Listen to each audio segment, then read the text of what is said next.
I'll never forget the sad and breaking voice of one farmer when she called me early one morning.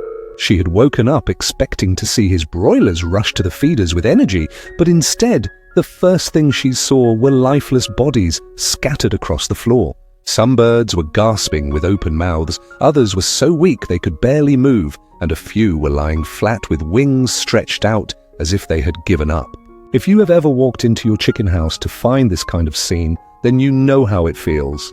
The money you invested in chicks, the bags of feed you've poured in, the time and care you've given, it all feels like it is going down the drain in just a matter of hours. And what makes it worse is how fast these killer diseases can spread.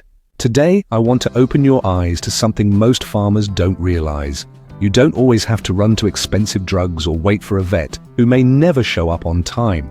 There are powerful natural treatments you can use right in your poultry house to save your flock from the 5 most dangerous broiler diseases.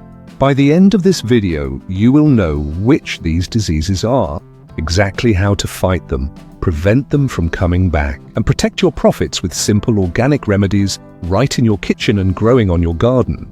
So if you care about your chickens and want to stop losing money, kindly take a second to subscribe, like this video, and leave a comment telling me where you are watching from. The first deadly disease in broilers is sudden death syndrome, also called flip-over disease. This one is especially painful for farmers because it strikes birds that appear perfectly healthy and growing very well. A farmer might go to bed with a strong flock and wake up to find several big birds lying dead on their backs with their feet up. The cause lies in poor management, uncontrolled feeding, bad lighting, lack of rest and stress, combined with the rapid weight gain that has continued to increase in modern broilers due to genetic improvements. To make it worse, death happens in seconds and targets the fast-growing broilers that are heavier and are of more weight. To manage sudden death syndrome, feed restriction during the 2nd and 3rd weeks reduces mortality by up to 75%. This means to avoid feeding the broilers during the hottest hours of the day, usually from 12 noon to 3 p.m., and only provide water at these hours. Diet manipulation also helps. Research has shown that including meat meal as a protein source lowers cases of sudden death because of its unique compounds that balance metabolism. Also, if you raise broilers in hot climates or in hot weather condition, you can consider using oils to partially substitute carbohydrates in the broiler diets. This type of diet manipulation helps because oils produce less heat compared to carbohydrates, which is all we need for our broilers at these moments. That is, we need as less heat produced from their digestion as possible. With these measures, many farmers have dramatically reduced the shock of waking up to heavy losses overnight. The second disease is ascites, is also called the waterbelly or pulmonary hypertension, and if not handled well, it can lead to serious suffering and quick death. Farmers usually love when their broilers are growing fast and gaining weight, but the problem is that when the body tissues expand too quickly, the lungs and heart cannot keep up with the oxygen demand. This makes the heart and lungs strain heavily, blood vessels build up pressure, and fluid starts to collect in the abdomen, giving the bird a swollen belly. That is why it is called waterbelly. Several things trigger this disease: fast growth, respiratory illnesses, vitamin and mineral deficiencies such as lack of vitamin C, which normally acts as a powerful antioxidant, toxins in poorly formulated feed, high altitude areas where oxygen is less, genetic problems in the heart or lungs, and even heat stress, which lowers oxygen supply in the body. Preventing ascites starts with management. Restricting feed in week 2 and week 3 during hot afternoons helps reduce the severity. Ensuring houses are well ventilated keeps oxygen flowing, and proper brooding temperatures prevent unnecessary strain. For week 1, maintain 29.5 degrees Celsius, reduce to 26.7 degrees Celsius in week 2, and to 24.4 degrees Celsius in week 3. Natural treatments that have shown real impact include essential oils like oregano and thyme, essential oil which reduce mortalities by up to 60% when given at 10 milliliters per liter of drinking water, and fresh lemon juice added at 10 milliliters per liter of water to improve oxygen balance and reduce the stress on organs.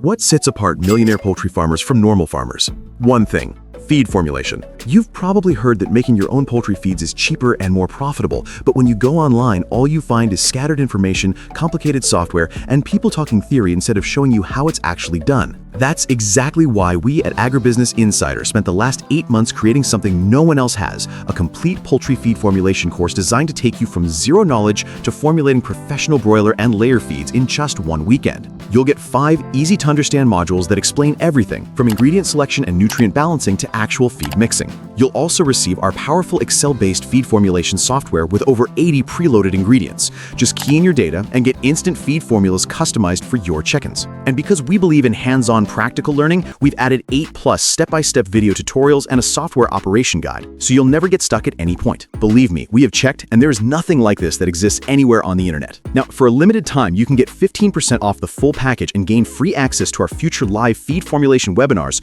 where we answer all your feed formulation and poultry questions one-on-one. Remember, our organic poultry farming ebook is still yours to grab. To get a lifetime access to the course and the ebook, click the first link in the description of this video or scan this QR code, or contact me directly on WhatsApp at +254 726 717 251 for any assistance. This special offer will not be on for long, so click the first link in the description now and unlock lifetime access before it's closed. The third disease is coccidiosis. It is caused by protozoan parasites called coccidia that multiply inside the digestive tract, damaging the intestines and causing bleeding. The telltale sign is blood in droppings, but by the time you see this, the parasites have already inflicted heavy damage. Sick birds often show ruffled feathers, depression, drooping wings, weight loss, poor appetite, and in severe cases, sudden death. This disease often appears at finisher stage, though it can also strike earlier, as from day 21. To stop it, isolate sick birds immediately to slow the spread. Natural remedies work powerfully here. Pawpaw leaf meal powder is rich in papain, which destroys the enzymes parasites use to multiply, and vitamin A, which heals the intestinal wounds. For dosage, mix 20 grams of pawpaw leaf powder per kilogram of feed, or use pawpaw juice at 5 milliliters per liter of drinking water. Apple cider vinegar is another effective option.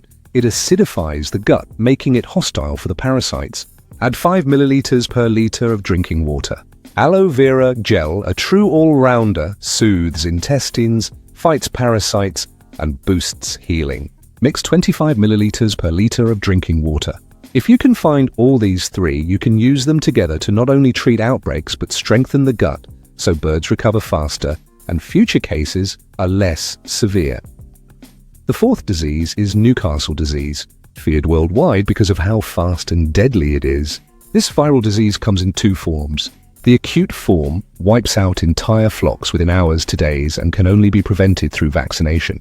The milder form still weakens birds with sneezing, nasal discharge, coughing, watery green droppings, swelling around the eyes and neck, and depression.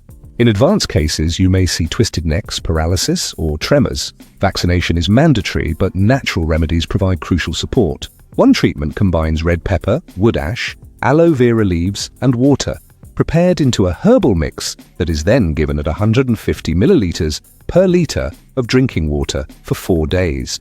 Birds too weak to drink can be dosed directly through the mouth after diluting. Here is the procedure to make it. Another effective formula uses oregano leaves, rosemary leaves, and fresh lemon juice prepared into a tonic, and again added at 150 milliliters per liter of drinking water. Here is the preparation procedure for this treatment. A third proven remedy is onion, garlic, and honey blended into a syrup and given directly at 1 teaspoon per bird for up to 10 days. These organic boosters don't replace vaccination but make a huge difference in survival, especially during outbreaks when conventional measures alone may fail. The fifth set of killers are respiratory diseases, often referred to simply as coughs in broilers. These include chronic respiratory disease, aspergillosis caused by mold fungi in poorly stored feed. The signs are clear: sneezing, coughing, watery eyes, swollen eyelids, gasping for breath, pale combs, reduced feeding, and weakness. Prevention again starts with management. Ensure houses are well ventilated to avoid dust, feed carefully without raising clouds, store feed properly to prevent fungal growth, and always keep drinkers and feeders clean. Isolate sick birds at the first sign. Once infection sets in, natural treatments are very effective. A mixture of fresh turmeric and pepper, prepared into a solution by blending them into a smoothie using a blender, works against inflammation and clears the airways. The dosage is 1 teaspoon or 5 milliliters of this mixture into every 3 liters of drinking water. For severely affected birds, administer gently by mouth after dilution. Garlic is another simple but powerful option. Crush the fresh garlic cloves and add 1 teaspoonful of this into every 3 liters of drinking water. The sulfur compounds in garlic act against bacteria and fungi while also boosting immunity. Farmers who use these simple remedies during outbreaks see fast recovery and reduced spread, saving many birds from what would otherwise become heavy losses. If you thought this video was helpful, remember to get your organic farming ebook in the first link in the description of this video. And before you go, I highly recommend you watch the next video on your screen right now, where I explain how to instantly cure the 7 most common chick diseases with 0% mortality after using certain natural treatments in water. Click it here on your screen and I will see you there.